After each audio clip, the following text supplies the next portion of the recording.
Le référendum en Côte d'Ivoire est prévu demain, dimanche, à quelques heures de ce scrutin. La ministre de la Solidarité, de la Cohésion sociale et de l'indemnisation des victimes lance un appel. Maria Tokone invite les Ivoiriens à voter dans le calme et à la paix. La Fondation Servi, présidée par Henriette Konan-Bédié, a 20 ans, 20 années au service des démunis. Hier, la Fondation a organisé un dîner gala au Sofitel Hôtel Ivoire pour célébrer cet âge d'or. Et nous aurons un dossier dans ce 20h consacré aux maladies cardiovasculaires, l'AVC, accident vasculaire cérébral, fait de nombreuses victimes. Comment prévenir l'AVC? Comment survient cette maladie? Nous aurons des éléments de réponse dans ce journal. Le Premier ministre français arrive demain en Côte d'Ivoire. Manuel Valls a entamé depuis hier sa tournée africaine. Après Lomé et Accra, il met le cap sur Abidjan demain dimanche 30 octobre. Voilà pour les grandes lignes. Bienvenue sur RTI 1. La page culture de ce samedi se penche sur un livre. Le titre, Tirer le meilleur de soi. L'auteur est un Ivoirien, Hyacinthe Yapi Seka. Il est ingénieur en système électronique, détenteur d'un master en business management. L'invité de la page culture va nous expliquer dans quelques instants pourquoi et comment tirer le meilleur de soi. Des ingrédients existent selon notre invité. Pour tirer le meilleur de soi, il propose au lecteur une recette et on en parlera dans une trentaine de minutes. Ce sera dans la page culture. Tout d'abord, voyons ce qui concentre l'actualité politique en Côte d'Ivoire, le projet de nouvelle constitution. Nous sommes à J-1 du référendum. Le scrutin est prévu demain dimanche sur tout le territoire. Les Ivoiriens iront aux urnes pour se prononcer sur ce projet de nouvelle constitution. Je rappelle, la campagne référendaire a pris fin hier à minuit. Et avant la tenue de ce référendum, hier, le président de la République a fait une déclaration à la nation. Dans l'extrait que nous vous proposons ce soir, le président Ouattara donne le sens de ce vote et invite le peuple ivoirien à se rendre dans les urnes pour se prononcer sur le projet de nouvelle constitution. Je vous propose d'écouter le président Alassane Ouattara. Mes chers compatriotes, dans l'histoire d'une nation, il y a des moments où le destin de tous repose sur chacun de nous, où l'avenir des générations futures dépend des choix de celles d'aujourd'hui. Le sursaut national veut que toutes les passions se taisent, que toutes les ambitions personnelles laissent la place à l'intérêt supérieur de la nation. La sagesse commande que nous nous rappelions comment, en nous éloignant des idéaux de notre pays, la vie de millions de nos compatriotes a été bouleversée pendant de nombreuses années. En tant que président de la République, le devoir recommande que je ne remette pas à demain les décisions qui peuvent garantir la paix et la stabilité à notre pays. C'est pourquoi, ce dimanche 30 octobre 2016, vous êtes invités pour la deuxième fois de l'histoire de notre pays à participer à un référendum, celui sur le projet de nouvelle constitution que je vous soumets, vous, le peuple souverain de Côte d'Ivoire. Une nouvelle constitution qui permettra à notre pays d'avoir des fondements solides et de demeurer en paix pendant des siècles et des siècles. Le référendum n'est ni une élection présidentielle, ni une élection législative ou municipale. Il ne s'agit pas de voter pour une personne ou pour un parti politique. Il s'agit de décider pour l'avenir de la Côte d'Ivoire, notre bien commun. C'est donc une occasion que nous ne devons pas manquer. Il s'agit de décider pour une Côte d'Ivoire dotée d'institutions fortes et modernes. Il s'agit de décider pour une Côte d'Ivoire de stabilité, une Côte d'Ivoire en paix. C'est pourquoi je veux appeler chacun d'entre vous, quel que soit l'endroit où il se trouve, quel que soit son rang ou ses opinions, à sortir le dimanche 30 octobre 2016 pour s'exprimer. Et à quelques heures de ce référendum, la ministre de la Solidarité, de la Cohésion sociale et de l'indemnisation des victimes lance un appel. Mariatou Koné invite tous les Ivoiriens à voter dans le calme et la paix pour assurer le succès du scrutin. Hamza Diaby. Demain, dimanche, ce sont 6 318 311 électeurs qui sont attendus dans les 20 024 bureaux de vote répartis sur l'ensemble du territoire national. Ils vont exprimer leurs droits et devoirs de citoyens en se prononçant sur la nouvelle constitution. En allant dans les bureaux de vote pour le référendum, nos pensées et nos actes doivent converger vers l'objectif commun qui est de préserver et de consolider les acquis de la Côte d'Ivoire. Dans le respect de nos différences, allons construire une nouvelle page de notre histoire dans la paix. Faisons du 30 octobre 2016 un grand jour pour la Côte d'Ivoire, notre bien le plus précieux. En sortant massivement voter dans le calme et la non-violence. Et du côté du ministère du Pétrole et de l'Énergie, on s'active aussi pour le bon déroulement du scrutin. Le ministre Adama Toungara a échangé ce matin avec des opérateurs du secteur énergétique. Il est allé s'informer des dispositions prises par ces opérateurs en vue d'assurer la production et la distribution de l'électricité. Demain dimanche, jour du vote.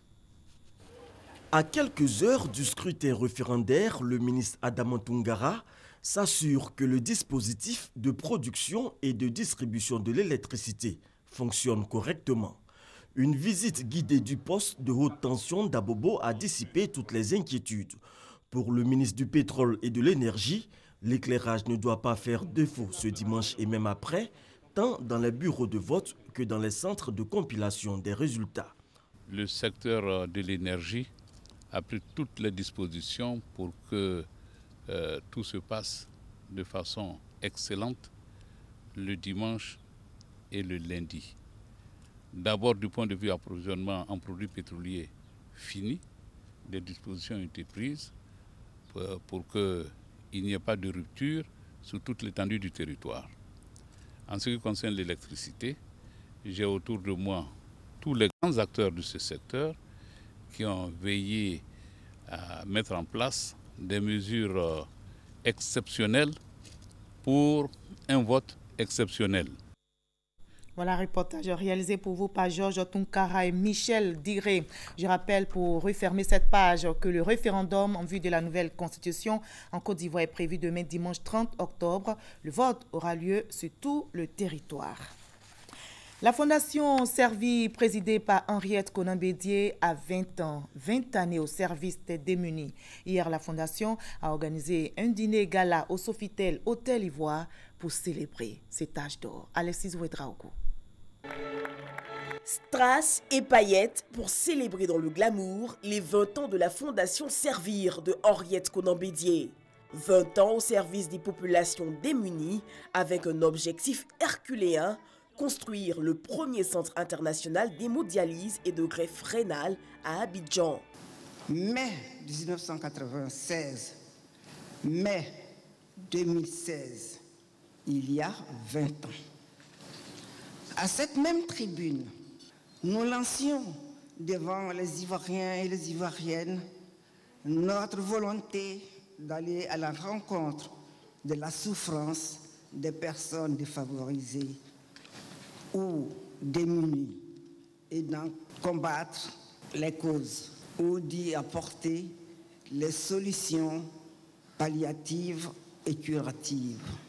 Et que dire de celui qui a toujours été pour moi un guide et un maître dans la vie de tous les jours et dans la gestion de notre fondation, le président Henri Konan-Bédié.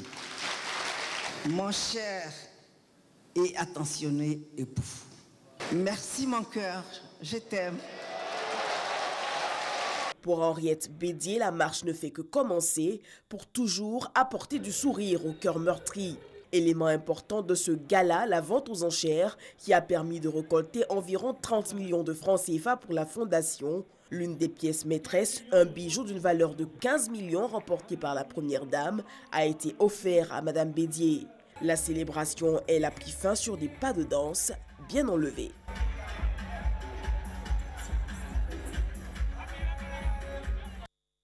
Dans le domaine agricole, le changement climatique, la déforestation et les bonnes pratiques agricoles pour une agriculture durable est au cœur de la 6e édition des Journées nationales de valorisation de l'agriculture, des ressources animales et halieutiques. Ces journées se sont déroulées à San Pedro, nous rapporte Noël Niagno. San Pedro, la deuxième porte océane de la Côte d'Ivoire, doublement honorée à l'occasion de la 6e édition des Journées nationales de valorisation de l'agriculture, des ressources animales et halieutiques, JNVA 2016. Un parterre de personnalités de haut rang avec à leur tête Soro Guillaume, président de l'Assemblée nationale, parrain de l'édition. L'autre composant de cet honneur fait à San Pedro la mobilisation du monde agricole dans toute sa diversité. Défilé des acteurs de l'agriculture, panel sur l'agriculture africaine face aux défis de l'environnement et du développement durable. Thème de cette édition. Exposition de produits agricoles, mais aussi des moyens de modernisation de l'activité agricole ont ponctué ces 72 heures pour donner davantage de visibilité aux actions menées pour la durabilité de l'agriculture ivoirienne. JNVA 2016 se veut un hymne aux bonnes pratiques agricoles, à une agriculture éco-citoyenne, voire éco-responsable.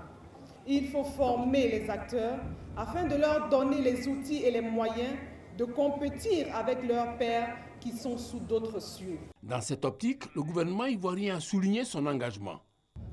Les journées de valorisation de l'agriculture, des ressources animales et halieutiques s'inscrivent dans le cadre de la nouvelle politique de développement durable axée sur l'élimination de la pauvreté sous toutes ses formes, l'amélioration de la nutrition et la promotion d'une agriculture durable prenant en compte la lutte contre les changements climatiques et leurs effets. Autre action à mener, la sensibilisation tout azimut du monde paysan. La question de la déforestation est une question importante. Et l'intérêt de cette manifestation, c'est justement que vous puissiez aller sensibiliser les populations dans les villages, dans les hameaux, dans les campements. Comme pour joindre l'acte à la parole, les autorités ont procédé à une opération de planting d'arbres.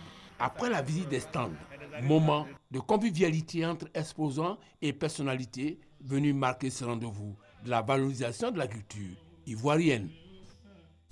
Les diplomates ivoiriens à l'école, ils renforcent leur capacité sur la gestion de l'état civil des Ivoiriens nés à l'étranger et sur la lutte contre les risques d'apatridie. L'initiative du Sahara, le service d'aide et d'assistance aux réfugiés et apatrides et le HCR, le Haut Commissariat des Nations Unies pour les réfugiés. On fait le point avec Herman Niamien.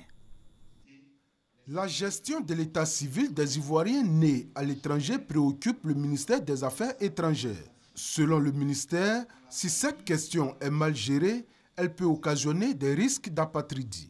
C'est donc pour éviter d'éventuelles situations désagréables que cet atelier est organisé à l'intention des diplomates ivoiriens afin de leur donner les outils juridiques nécessaires pour mener à bien leur mission. Nous avons un volet important, le consulaire à l'étranger, la protection des Ivoiriens. Et l'état civil est une source de protection. Parce que quand nos enfants naissent, il faut les déclarer. Quand quelqu'un meurt à l'étranger, il faut les déclarer. Quand quelqu'un célèbre un mariage, il faut le signifier.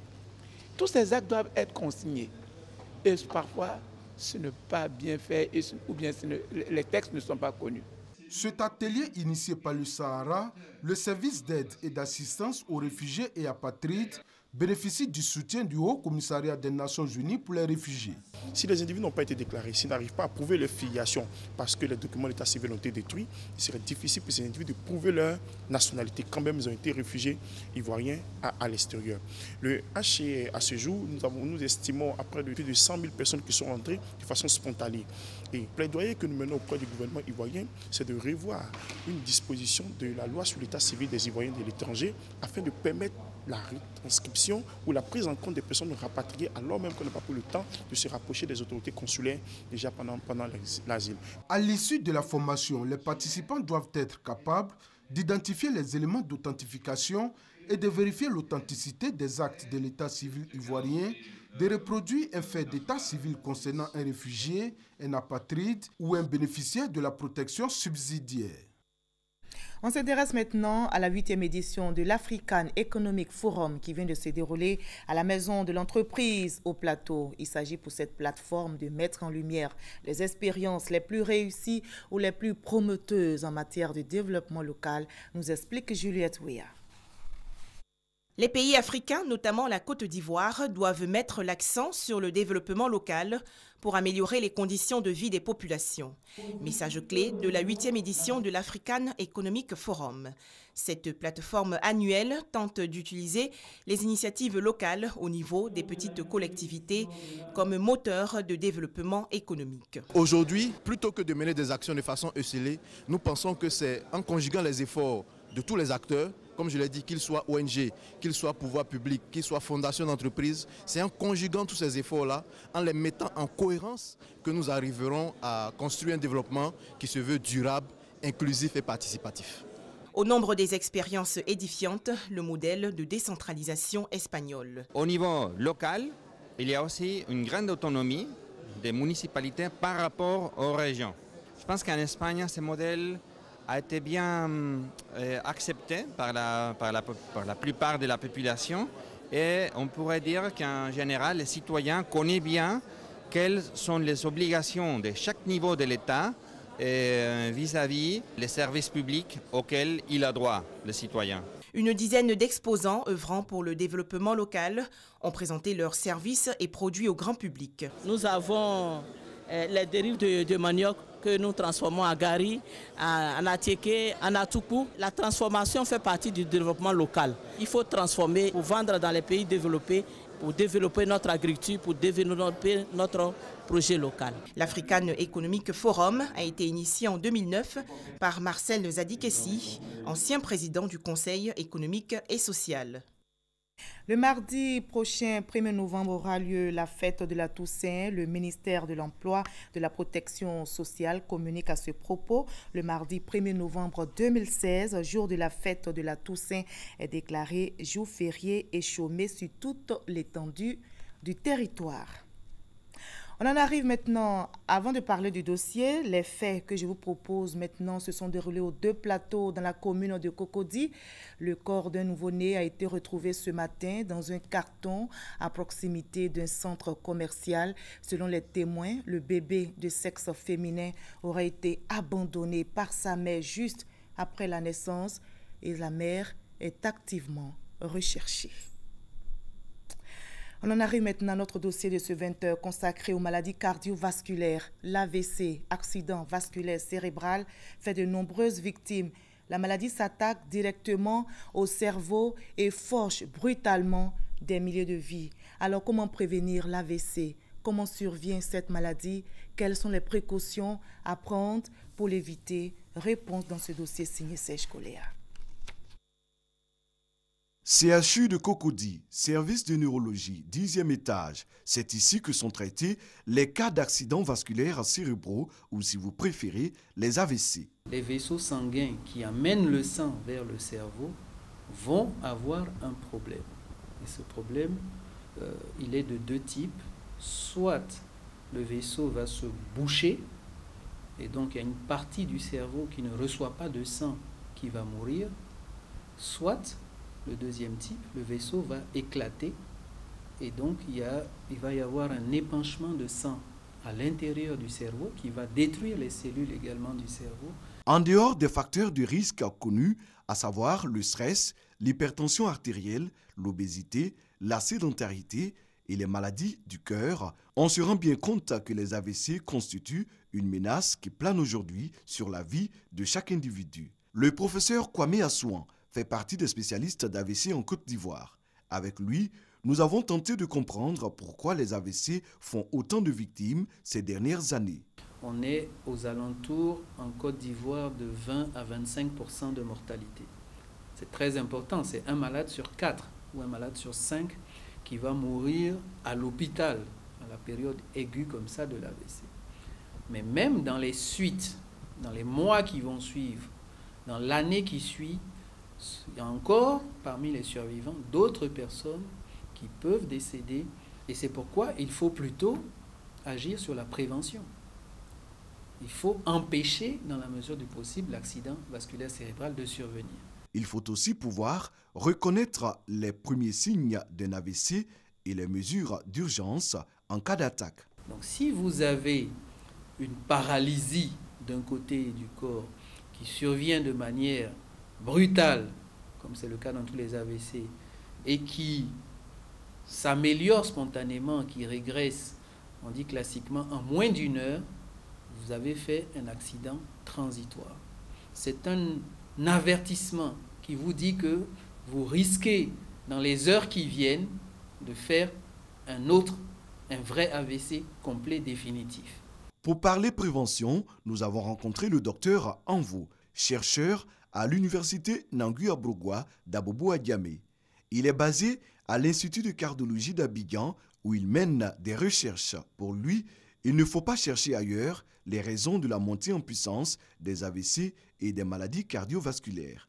Elles se trouvent dans nos assiettes. En Côte d'Ivoire, si nous mangeons trop salé, trop sucré, il est intéressant d'abord de modérer la consommation des jus de fruits. En deux, nous demandons aux personnes de plus de 45 ans, 48 ans, de réduire leur consommation en aliments ayant un fort taux de sucre. À partir de 45 ans, 50 ans, apprenons à ne plus manger du riz le soir, l'attiéké le soir, l'igname le soir. Ces aliments doivent être consommés à mi-journée, à midi, mais pas le soir. Si nous prenons l'habitude de manger ces aliments le soir à partir de cet âge, nous serons diabétiques et c'est le diabète qui va entraîner les autres maladies cardiovasculaires qui surviendront. L'alimentation est un facteur de risque fondamental à ne pas négliger dans la prévention des AVC. J'invite les Ivoiriens de ne pas forcément attendre qu'ils soient malades avant de venir faire une constatation diabétique. Pour beaucoup, ils savent que dans leur famille, il y a des personnes qui sont diabétiques, hypertendues, qui ont des maladies cardiovasculaires. C'est le lieu de venir faire une constatation diabétique avant que le mal n'arrive. Contrôler sa tension artérielle, pratiquer du sport, la marche par exemple, manger moins salé et moins sucré, éviter le tabac et la consommation excessive d'alcool, aller en consultation diététique sont quelques-unes des règles d'or à respecter pour faire barrage à l'AVC, ce monstre qui tue en silence. Et nous sommes tous prévenus. C'est un dossier réalisé par Serge Coléa du service aux sociétés de la rédaction. La Direction générale de la santé était face à la presse hier au CHU de Cocody. Les autorités sanitaires se sont prononcées sur les récents événements survenus mardi dernier au sein de l'établissement sanitaire. Pour rappel, des étudiants qui accompagnaient l'une de leurs camarades mordue par un serpent se sont pris violemment au personnel de santé au motif que le service était lent. 3 médecins et une infirmière ont été violentés. Il y a eu quelques dégâts matériels. CHU de Cocody. 12h30, ce vendredi 28 octobre, face à face, personnel de santé et un groupe d'étudiants. Le groupe se serait rendu coupable d'agression sur des agents en service dans cet établissement sanitaire il y a 3 jours. Les étudiants mis en cause reconnaissent leur tort. Nous, étudiants, présenter à ces agents de la santé-là, nous excusent. Le personnel des urgences du centre hospitalier et universitaire de Cocody, traumatisé, doit son salut au 8e arrondissement qui a sécurisé les lieux et à la tutelle qui leur apportait soutien et réconfort. Les agents ont continué le travail malgré le malheureux incident, mais ils demandent aujourd'hui plus de mesures sécuritaires. Des mesures de renforcement de la sécurité sont prises en lien avec le ministère d'État, ministère de l'Intérieur et de la Sécurité. La prise en charge médicale et psychologique urgente des blessés est en cours. La ministre de la Santé et de l'Hygiène publique tient à rassurer l'ensemble du personnel des CHU en général et des urgences en particulier que le gouvernement prend la pleine mesure de la situation. Elle tient aussi à rappeler aux usagers l'importance de la patience et le respect de l'espace médical. Les faits. Le mardi 25 octobre, un groupe d'étudiants a agressé le personnel des urgences du centre universitaire et hospitalier de Cocody. L'incident est survenu à la suite d'une mauvaise appréciation par les étudiants de la prise en charge d'une étudiante reçue pour morsure de serpents sur le campus de Cocody. Les agresseurs non satisfaits ont forcé la grille de la zone de soins du service des urgences, blessant un vigile et agressant physiquement 3 médecins et une infirmière de l'équipe du CHU de Cocody. La patiente concernée a été bel et bien prise en charge selon le ministère de la Santé et son état est stable. Reportage réalisé par Davis Oyo et Delphine Bla. Nous partons maintenant pour le forum du campus de l'Université Félix Houphouët-Boigny qui vient d'abriter le Salon de l'enseignement supérieur. C'est une initiative de Campus France et de l'ambassade de France en Côte d'Ivoire. Ce salon a réuni plus d'une trentaine d'établissements supérieurs français. L'objectif, faciliter l'orientation des élèves et étudiants ivoiriens qui souhaitent faire des études dans l'Hexagone. Malika Koulibaly. C'est une première en Côte d'Ivoire. L'Agence française pour la promotion de l'enseignement supérieur organise une exposition dénommée Salon de l'enseignement supérieur français à Abidjan. La cible, les élèves, les étudiants désireux de continuer les études en France et aussi les diplômés qui voudraient profiter de l'expertise internationale. C'est très important pour nous. Il y a plus de 30 écoles et universités qui ont répondu à l'appel. L'idée, c'est de convaincre les étudiants ivoiriens qui allaient faire leurs études ou une partie de leurs études en France. C'est un sésame pour avoir une vie professionnelle réussie. Les objectifs du salon susmentionnés s'inscrivent parfaitement dans la grande vision du président de la République, son Excellence M. Alassane Ouattara. En effet, l'émergence de la Côte d'Ivoire à l'horizon 2020, voulue par son Excellence le président de la République, Alassane Ouattara, ne peut être atteinte sans des élites bien formées et des ressources humaines de haut niveau, de qualité. Le Salon de l'enseignement supérieur français à Abidjan est le fruit de partenariats entre la Côte d'Ivoire et la France. Pendant 3 jours, des conférences thématiques et des échanges institutionnels ont animé l'exposition. Environ 3000 lycéens et étudiants ivoiriens sont candidats aux études supérieures en France chaque année selon Campus France, l'agence française pour la promotion de l'enseignement supérieur. Nous sommes samedi aujourd'hui, place maintenant à la page culture.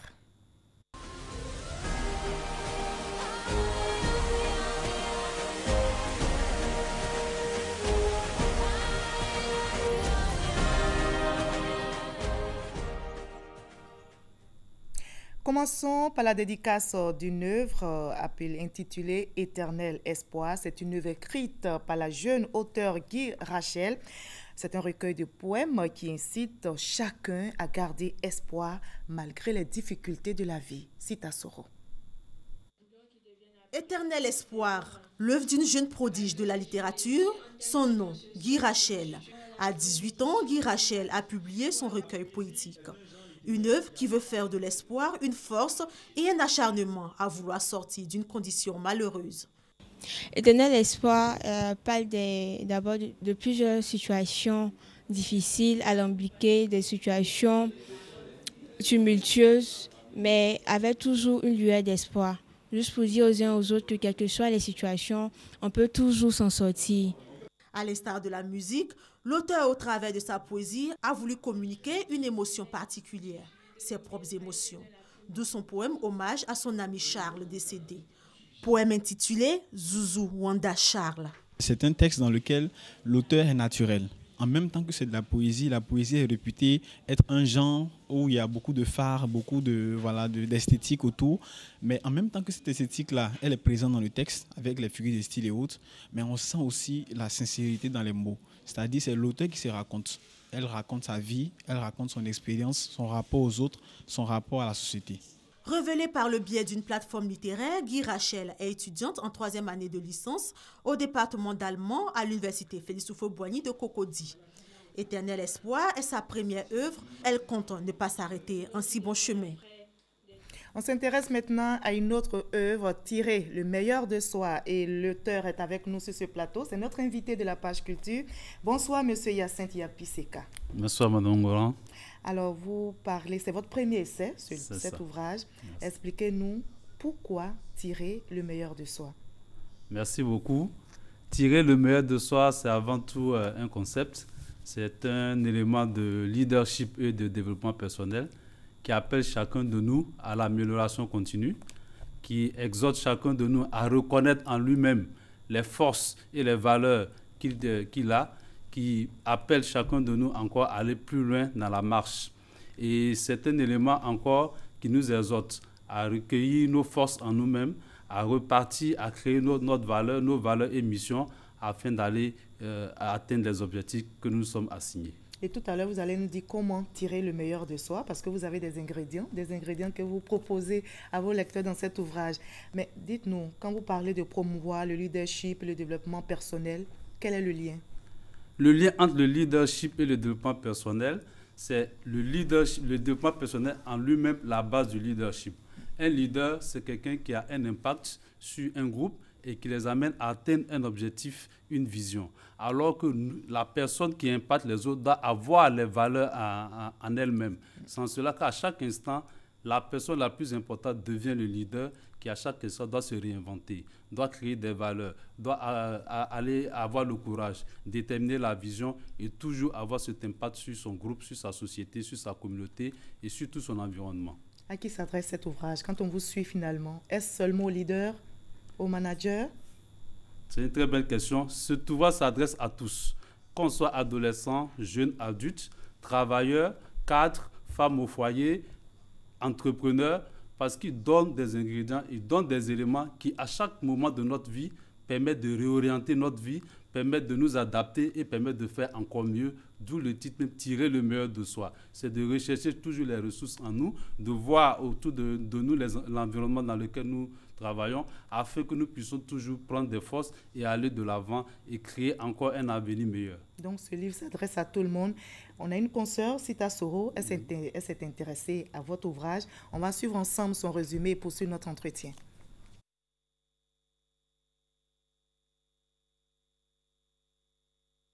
Pour aider et amener chacun à tirer le meilleur de soi et à être un modèle et un leader dans toutes ses entreprises, Hyacinthe Yapiseka a écrit « Tirer le meilleur de soi », livre de leadership et de développement personnel.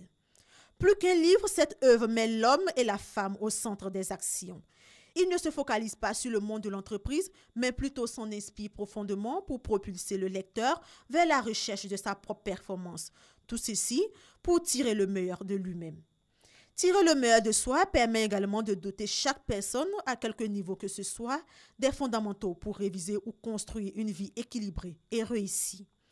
Hyacinthe Yapiseka propose les outils pour animer et nourrir chaque aspect de la vie, au niveau des 7 domaines de prédilection qui sont le domaine personnel, familial, social, professionnel, financier, spirituel et citoyen. Quiconque s'approprie des concepts clés qui y sont développés, selon l'auteur, sera inévitablement un acteur pour sa propre réussite et un travailleur efficace pour l'organisation à laquelle il appartient. Alors, M. Hyacinthe Yapiseka, dites-nous comment tirer le meilleur de soi. Ok, pour tirer le meilleur de soi, le livre regorge 10 chapitres que je vais essayer de résumer. Oui, vous allez pas tout, on va pas tout on va dire résumer, ici, mais il y a des ingrédients. ingrédients, on va aller par étapes. Les ingrédients, le premier élément, c'est de déterminer sa mission, sa vision qu'on veut avoir. C'est de dire qu'est-ce qu'on veut faire de notre vie, qu'est-ce qu'on veut atteindre. Et dès qu'on a pu le déterminer, c'est de s'engager. Et l'engagement prend compte du fait qu'il faut être déterminé. Je dis toujours que nous sommes toujours engagés dans différents domaines, que ce soit en entreprise, dans différents éléments. Quel est notre engagement pour notre propre vie? Que voulons-nous faire de notre vie? Qu'est-ce que nous déterminons nous-mêmes? Donc, une sorte de vision. La vision. Donc, on a déterminé la vision. On peut avoir une vision pour dire, je veux atteindre tel niveau, mais il faut que chaque matin, on puisse se lever, on puisse avoir le courage. Il va y avoir des obstacles. Donc, l'action doit suivre. L'action doit suivre. Donc, c'est ce qui fait tirer le meilleur de soi, c'est d'abord la pensée et suivi d'action. Une pensée, une idée sans action devient lettre morte. C'est quand nous avons la bonne idée, la meilleure idée et que nous agissons. Et l'action fait de telle sorte que toute peur que nous avons se met à l'écart. C'est l'action qui nous fait aller de l'avant. Donc la détermination est importante. Après la détermination, il faut pouvoir avoir à soi ses compétences. Donc évaluer dans quel domaine nous sommes bons, quelles sont nos forces et nos faiblesses, afin d'améliorer nos faiblesses et aller avec les forces pour pouvoir nous engager dans notre vision. On peut se permettre tous les rêves? Oui, tous les rêves sont permis. Votre démarche? Tous les rêves sont permis. Est-ce que je peux décider d'être pilote? Parce que j'ai envie d'être pilote, mais je suis journaliste. Vous pouvez décider d'être pilote. Alors comment? Parce que aujourd'hui, j'ai un ami qui, après plus de 40 ans, il voulait être pilote. Qu'est-ce qu'il a fait? Il a déterminé sa vision pour dire, j'aime le métier, donc je vais être pilote. Donc, il détermine sa vision. Il est engagé, sachant qu'il travaille, quels sont les horaires, quels sont les moyens qui existent dans le pays afin qu'il puisse s'inscrire. Donc, il s'inscrit et il y va chaque fois. Déterminé avec leurs compétences, il étudie. Aujourd'hui, il est devenu pilote de ligne privée, pas pour la grande aviation. Son rêve a été réalisé et il continue de faire. Et c'est quelque chose qu'il aime. Donc, vision, engagement et le point de nos compétences, de nos forces et de nos faiblesses. Quand on vous suit, les choses semblent être tellement faciles à réaliser alors qu'il y a certaines réalités. Par exemple, pour l'étudiant qui veut passer des concours, il faut des moyens financiers, il faut un certain nombre de choses. On va aller de façon pratique. Dans votre ouvrage, vous parlez de vivre à 360 degrés dans plusieurs domaines. C'est ça. On commence d'abord par l'étape familiale, professionnelle. Ok. Donc, le concept de vie à 360 degrés fait partie intégrante de tirer le meilleur de soi du nouveau leader, de ce que j'appelle le socio-leader, l'auto-leader, qui permet à chaque fois de faire un équilibre et prendre en compte l'élément clé de cet équilibre. Donc, le premier élément personnel, c'est d'abord le leader lui-même. C'est d'abord la personne qui doit avoir toutes les qualités, qui doit avoir une meilleure santé, qui doit avoir une meilleure hygiène.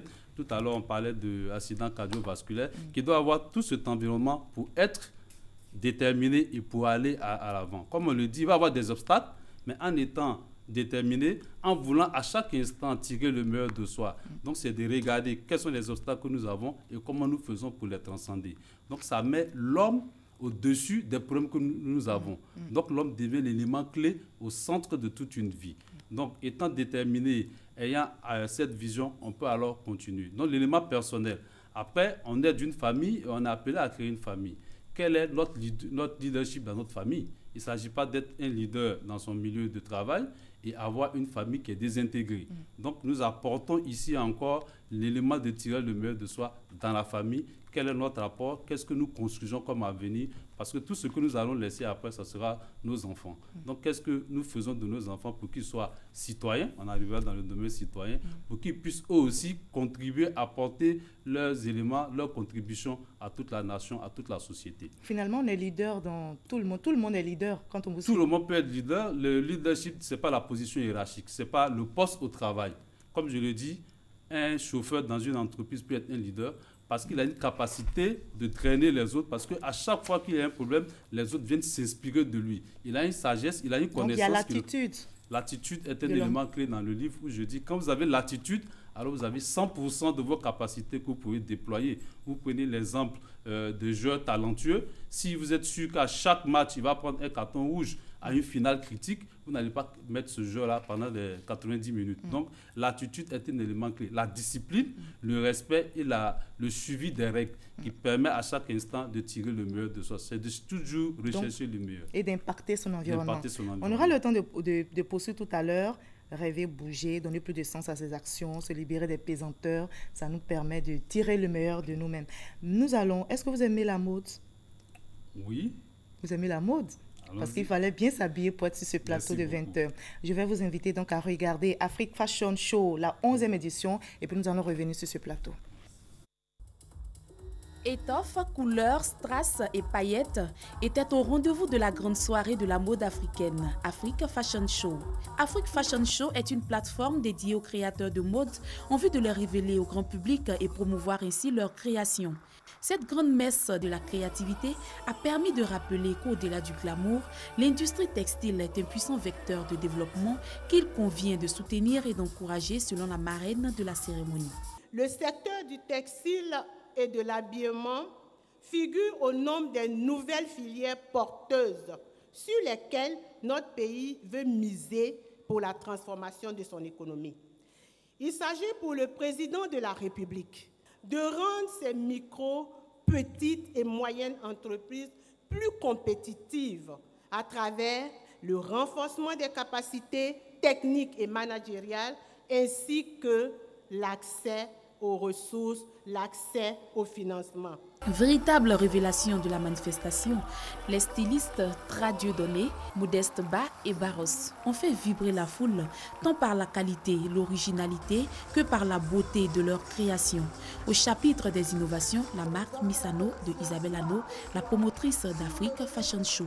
À force de fréquenter les créateurs, j'ai été piquée donc par cette envie-là de préparer une collection et j'ai tenté dans un style assez particulier qui était un style assez simple, assez fluide pour la femme un peu forte, parce que nous sommes avant tout des Africains et la femme africaine a des formes, elle a des courbes, donc il ne faut pas qu'on lui présente seulement des modèles pour des filles fines. Afrique Fashion Show se positionne désormais comme l'un des événements incontournables du calendrier de la mode en Côte d'Ivoire et en Afrique.